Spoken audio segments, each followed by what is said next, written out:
Good morning and welcome to another installment of Axiom today. My name is Albert Jansen van Vieren and I will be your host today, coming from a very sunny, warm Johannesburg, and then looking outside. It might look like we're going into spring, but welcome to all of you and thank you for joining us. Coming through from our offices, Luisa is going to join us later on. She's coming directly from her home. So as always during lockdown, we do ask that if someone walks into the room or if there's a disconnection with internet or something, just have grace with us on that. But yeah, welcome today. I'm really looking forward to today's topic that Luisa is going to share with us on. If you followed us over the past couple of months on Axiom, there's been a golden thread of a topic of trust and truth. We started out with trust as a currency, and we spoke about, well, what does trust look like? We spoke later about reporting the truth in the markets, and what Luisa is going to talk to us today is how creativity unlocks trust. So we ask ourselves the questions: what does trust look like? How do you build trust? How do you build trust in what is perceived to be a saturated market? And Luisa is the former chief marketing officer at TymeBank, where they grew to 1 million customers in 9 months. And I saw recently that they've now 2 million customers. So yeah, today's going to be a very, very interesting story and looking forward to. So Luisa, I'm going to stop talking and I'm going to welcome you to Axiom. So welcome. Thanks for joining us. Thank you, Albert. It's absolutely lovely to be here. I am going to share my screen if you give me 1 sec, and then I can tell you the story. Perfect. Cool. Thank you. Great. There we go. Okay, hi everybody. I'm absolutely delighted to be here today to discuss a topic that's very dear to my heart: how creativity unlocks trust. I'm going to share a little bit of research and some background theory with you up front. Then I'm going to illustrate the theory using a real-world case study on the launch of TymeBank. And then we'll open it up to any questions you may have. So let's kick off with a little bit of background data.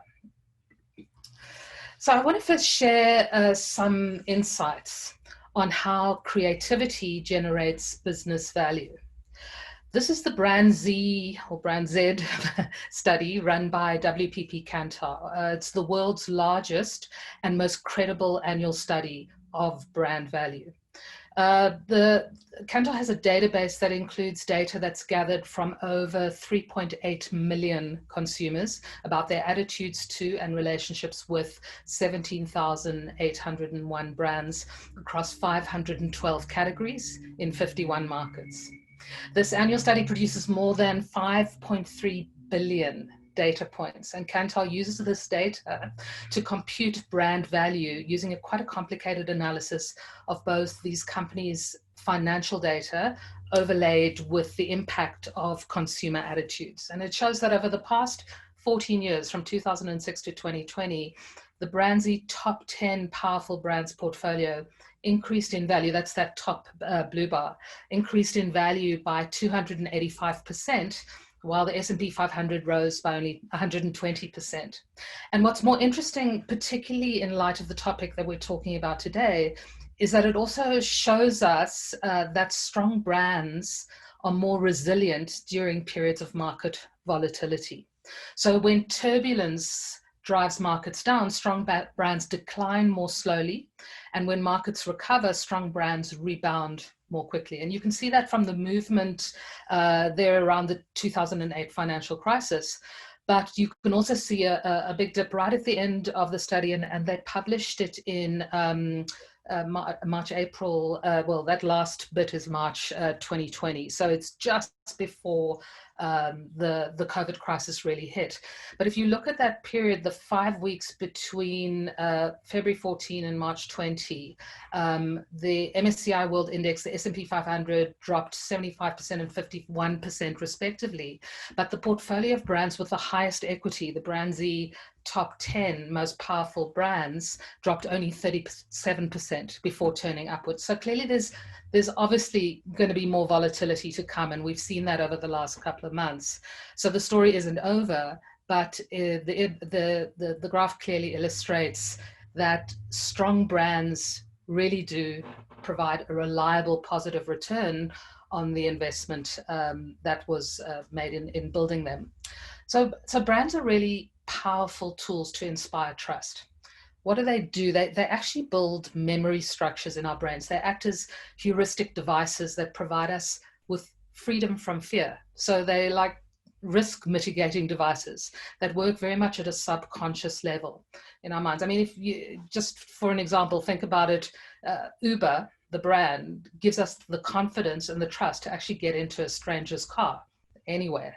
Airbnb pre-COVID gave us the confidence to stay in a stranger's house and have someone stay in ours. So there's a lot of equity in those brands, and they essentially give us confidence and trust that we're making the right consumption choices.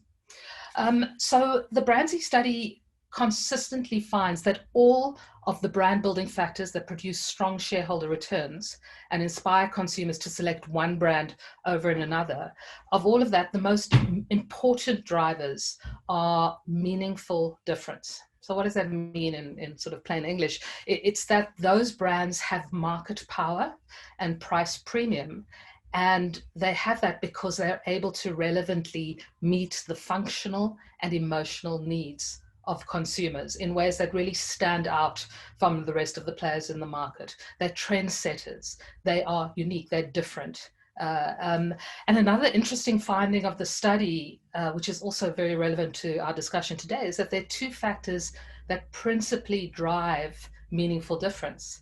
And these are the ability of a brand to be both creative and innovative.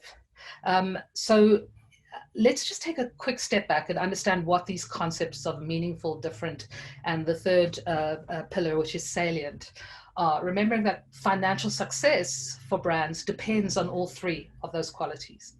So with meaningful brands, what that means is that customers actually develop an affinity for the brand or think that it meets their needs. Brands that are different feel different from other brands in the category. They set trends. They just feel like they're unique. And salience, which is a sort of more of a term that is used in the marketing arena, is when a brand comes to mind quickly. So when you're thinking about a purchase, or you're thinking about a particular usage situation, or even when you're recommending a product to others, it's the brand that sort of pops up to mind first when you think about the category, and that's what salience is. So the most important power of strong brands is that they predispose people to buy them through those three dimensions of meaningful, different, and salient.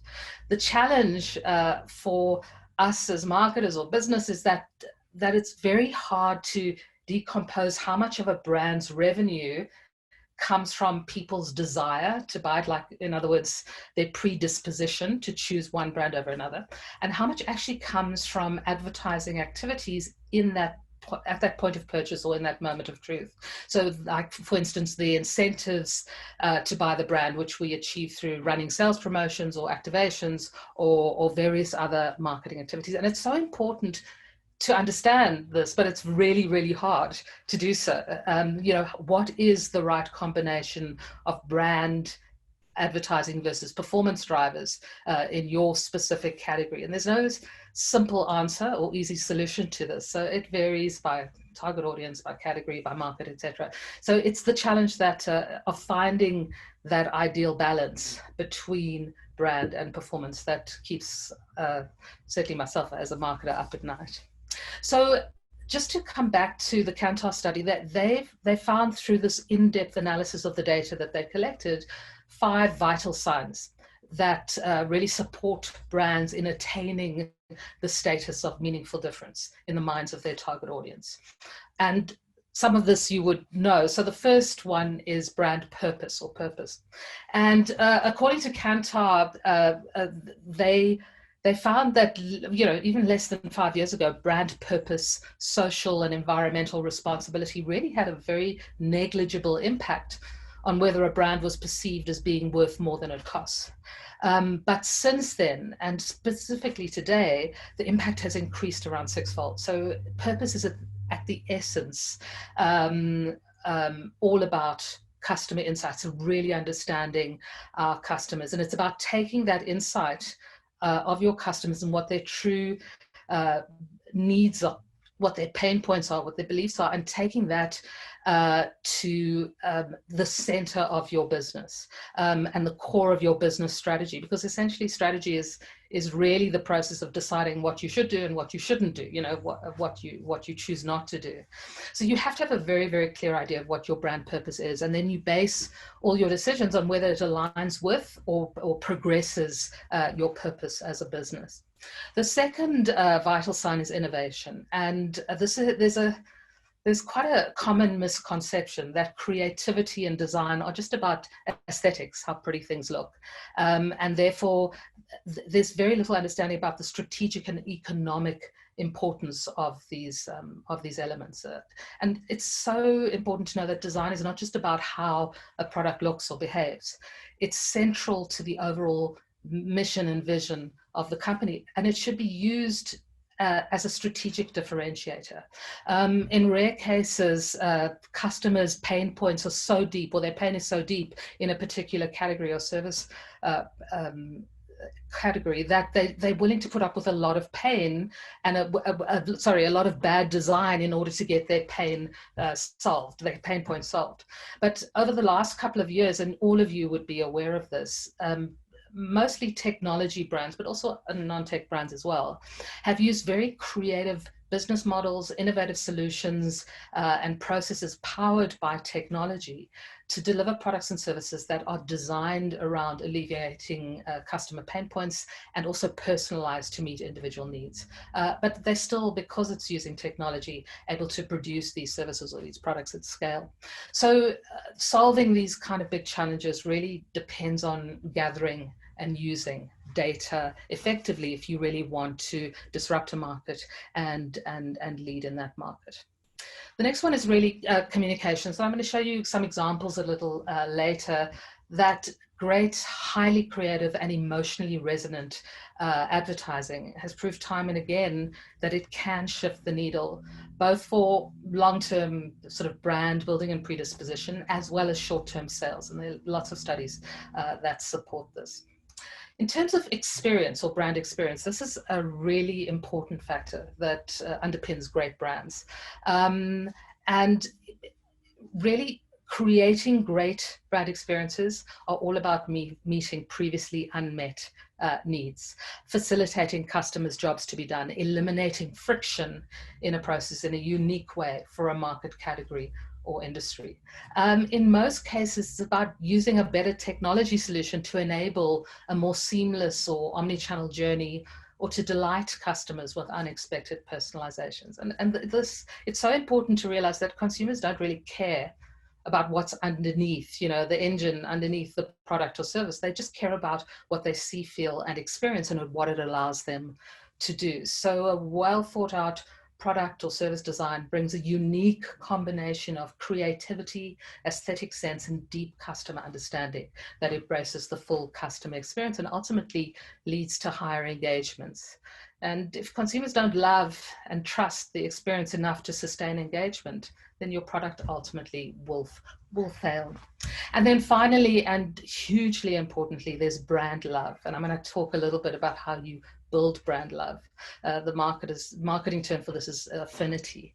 And this is a very, very important ingredient of brand trust. The more transparent and honest a brand is, the more it demonstrates genuine caring for its customers, the greater the trust and the brand love it inspires. And this is definitely one of the ways that a newer brand like Time is able to inspire trust among consumers in a very short space of time.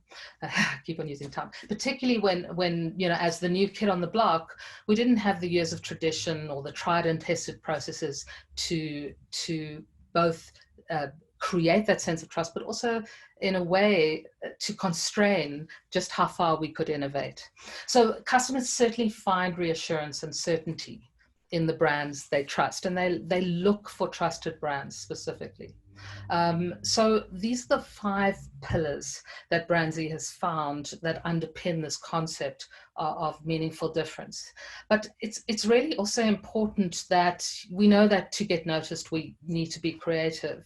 But there's also this concept of brand consistency, which, as well as creativity, which are incredibly effective ways to buy real estate in consumers' minds.